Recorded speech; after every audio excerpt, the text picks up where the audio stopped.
जय भीम दोस्तों। आज मैं बात करूंगा लार्ज कैप और मिड कैप स्टॉक के बारे में।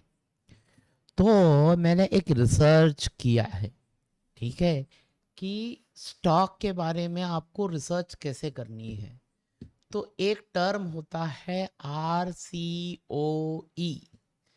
नाउ RCOE का मतलब होता है, अगर कंपनी के पास 100 रुपए है तो उस 100 रुपए से वो कितने ज्यादा से ज्यादा प्रॉफिट बना सकती है। ठीक है, तो यह मैन्युफैक्चरिंग कंपनी के लिए, ठीक है, और सॉफ्टवेयर कंपनीज के लिए ग्रेटर देन 15 होना चाहिए। ठीक है, तो ऐसे ही मैंने लार्ज कैप कंपनीज देखी है और उसमें से मैंने आरसीओई के जो ज़्यादा वैल्यू है, जैसे वरुण बिवरेज 27 का वैल्यू है, इसको यहाँ इस लिस्ट में रखा है। एसआरएफ केमिकल कंपनी है 20 है, कोल इंडिया 70 का आरसीओ ही है, Sun Pharmaceutical, Titan, Asian Paints, Britannia Industry, HCL Tech, Hindustan Unilever, TCS, ITC, Havells, Infosys, Tech Mahindra, Eicher Motor, Pidilite, बढ़िया आरसीओई। मतलब इनके पास जितना रिसोर्सेस है, जितना कैपिटल है, उस कैपिटल को अच्छे से यूज करके कितना प्रॉफिट बना सकते हैं, यह इंडिकेटर RCOE बताता है। ठीक है, तो यह हो गया 16 कंपनियों की लिस्ट। इसके बाद कुछ कंपनीज ऐसी है जैसे Tata Power, IOC, Tata Motor, NTPC, Hindalco, Tata Steel, Trent, Power Grid, ONGC, Reliance, GAIL. इसका आरसीओई मैंने जो नोट किया है वह लेस देन 15 जरूर है, लेकिन इन बिजनेस में, जैसे पावर के बिजनेस में खर्चा बहुत ज़्यादा है, कैपिटल बहुत ज़्यादा लगता है। आईओसी उसका रिफाइनरी है, उसका भी खर्चा ज़्यादा है। एनटीपीसी पावर प्लांट है। तो ऐसे बिजनेसेस में जो कैपिटल इंटेंसिव बिजनेसेस है या कंपनी में थोड़ा बहुत इधर उधर है, तो ऐसे कंपनीज जो कि रेपुटेड है और जो सालों साल अच्छा प्रॉफिट बनाते हैं, तो इस लिस्ट में 17 से 27 तक जो भी कंपनीज है, यह अच्छा खासा प्रॉफिट हर साल बनाते हैं। जिसमें से एक टाटा मोटर है जो अभी अभी प्रॉफिट में आई है और यह आगे और भी प्रॉफिट बनाएंगी। तो उस हिसाब से मैंने और भी एक लेवल ऑफ कंपनी फिल्टर की है, रिसर्च की है, जो अच्छी कंपनीज है। ठीक है, तो इस तरीके से भी आप कंपनी सेलेक्ट कर सकते हो। जैसे टाटा मोटर्स, इसका प्रॉफिट बढ़ते जाएगा और कर्जा कम होते जाएगा, तो ये आरसीओई बढ़ते जाएगा और एक बार देखोगे ये आरसी 15 भी क्रॉस कर जाएगा। ठीक है, तो इस तरीके से यह बड़े स्टॉक, लार्ज कैप स्टॉक, ठीक है, इसमें आप देखोगे तो ROE और पीई वैल्यू, तो रिलायंस का पीई वैल्यू जो 24 है, इसका मतलब है कि भैया कितने लोग इसे ज़्यादा से ज़्यादा खरीदना चाहते हैं, यह भी इंडिकेट करता है। Gas authority of India limited, Tata motor, P value बढ़ गया है। ठीक है, इसका मतलब है इस स्टॉक को लोग खरीदना चाहते हैं।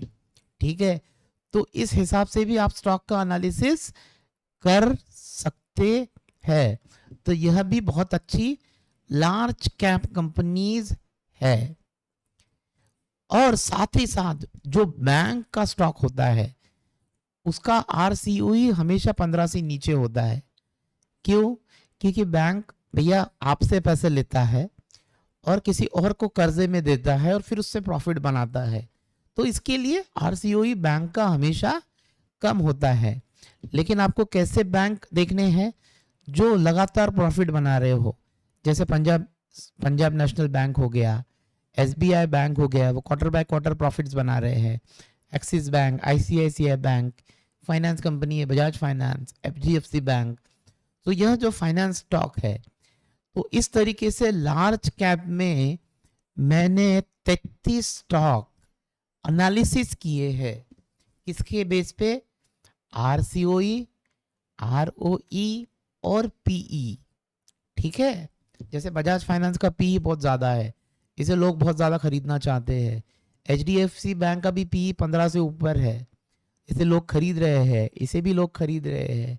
पंजाब नेशनल बैंक का PE आप देखोगे बढ़ गया है। SBI का PE अभी थोड़ा सा कम है, लेकिन जैसे ही प्रॉफिट्स बढ़ेंगे यह भी बढ़ना चालू हो जाएगा। लेकिन रिटर्न ऑफ इक्विटी बहुत अच्छा है यहाँ पे।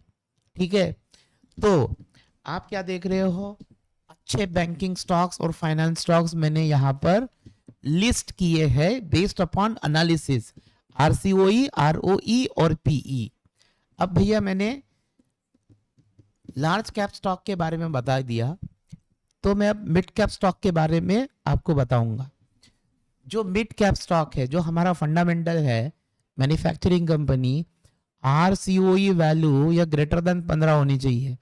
तो आप देखोगे यह 1 से 19 तक की company, Linde India, Tube Investment of India, Deepak Nitrile, Timken India, Solar Industries India, Tata ELXI, KPR Mill, Mazagon Dock, Astral Limited, Rail Vikas Nigam Limited, REC, Grindwell Norton, Supreme Industries, Motherson Wiring Sumi, Max Health Care Institute, Hero Motor Corporation, Tata Chemicals, Colgate Palmolive, Kajaria Ceramics, इन सब का RCOE 15 से ज़्यादा है।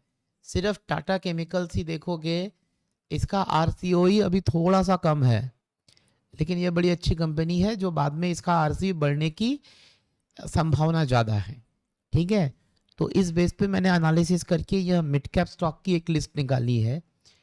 उसके बाद जो finance companies है, जैसे power finance corporation, union bank of India, Maharashtra bank, HDFC asset management, Sundaram finance, Indian bank, IRFC, तो यह जो स्टॉक्स है जो फाइनेंस से रिलेटेड है, ये मिड कैप में है। ठीक है, तो यह मैंने एनालिसिस किए हैं RCOE, ROE और PE के हिसाब से। देखिए यहाँ PE बहुत ज़्यादा है, यह PE बहुत अच्छा है, यह PE बहुत अच्छा है, फिर यहाँ पे रिटर्न ऑन इक्विटी बहुत अच्छा आ रहा है। ठीक है, तो इस तरीके से जो कुछ कुछ पैरामीटर्स है उसके हिसाब से ये मैंने अच्छी कंपनीज को यहाँ रिसर्च के बेस्ड पे लिस्ट की है। वैसे ही इंडियन होटल्स RCOE थोड़ा सा कम है, लेकिन यह प्रॉफिट बनाना बहुत चालू कर दिया है, इसलिए देखिए लोगों का रुझान इस कंपनी की तरफ आया था। तो इस तरीके से मैंने 28 मिड कैप स्टॉक्स और 33 लार्ज कैप स्टॉक, यह मैंने एनालिसिस करने की कोशिश की है। यह कोई इन्वेस्टमेंट एडवाइस नहीं है। ठीक है, यह सिर्फ आपको एजुकेशन देने के लिए है कि अभी भैया कंपनी का RCOE, ROE और PE में क्या क्या डिफरेंस होता है और कैसे इन्वेस्टमेंट के लिए कंपनीज को आपको आइडेंटिफाई करना चाहिए। जैसे लार्ज कैप कंपनीज तो बहुत सारी होगी, 100 हो सकती है, 150 हो सकती है, लेकिन उन 100-150 में से इकट्ठा 30-35 कैसे की जाए, उसका एक बेंचमार्क होना चाहिए। तो यह रिसर्च करने के लिए यह वीडियो है। यह रिसर्च कैसे की जाए यह बताने के लिए ही यह वीडियो मैंने बनाया है। तो मैंने इस वीडियो में बताया है लार्ज कैप कंपनीज यह 16, उसके बाद 17 से 27, उसके बाद 28 से 33, मिड कैप कंपनीज 1 से 19, 20 से 27 और 28 नंबर पे Indian hotel. Small cap companies बहुत ज़्यादा होती है, उसका आइडेंटिफिकेशन थोड़ा सा बहुत ज़्यादा मुश्किल होता है, क्योंकि भाई स्मॉल कैप कंपनीज जैसे अभी मिड कैप कंपनीज ले लो, HDFC की एसेट मैनेजमेंट कंपनी, यह मिड कैप कंपनी है। HDFC बैंक इसे चलाती है, तो यह अच्छी कंपनी है, तो यह रिलेटिवली मेरे लिए आसान है। सुंदरम फाइनेंस बहुत पुरानी कंपनी है, बहुत जानी मानी कंपनी है और इसका रिजल्ट भी अच्छे है और इसका पी वैल्यू भी अच्छा है, लोग इसे खरीद रहे हैं, तो ऐसी कंपनी आइडेंटिफाई करने में ज़्यादा प्रॉब्लम नहीं होती। इसीलिए मैंने इस वीडियो में ओनली लार्ज कैप और मिड कैप कंपनी लिस्ट की है। स्मॉल कैप कंपनीज के जो मैनेजमेंट एंड स्टॉक्स के जो आरसीओई, आरओई और पी वैल्यू है, उसके लिए मैं एक वीडियो अलग से बनाऊंगा, ताकि आपको एक रिसर्च करने के लिए एक पॉइंट मिल सके और आप अपनी खुद की रिसर्च कर सके स्टॉक सिलेक्शन के लिए।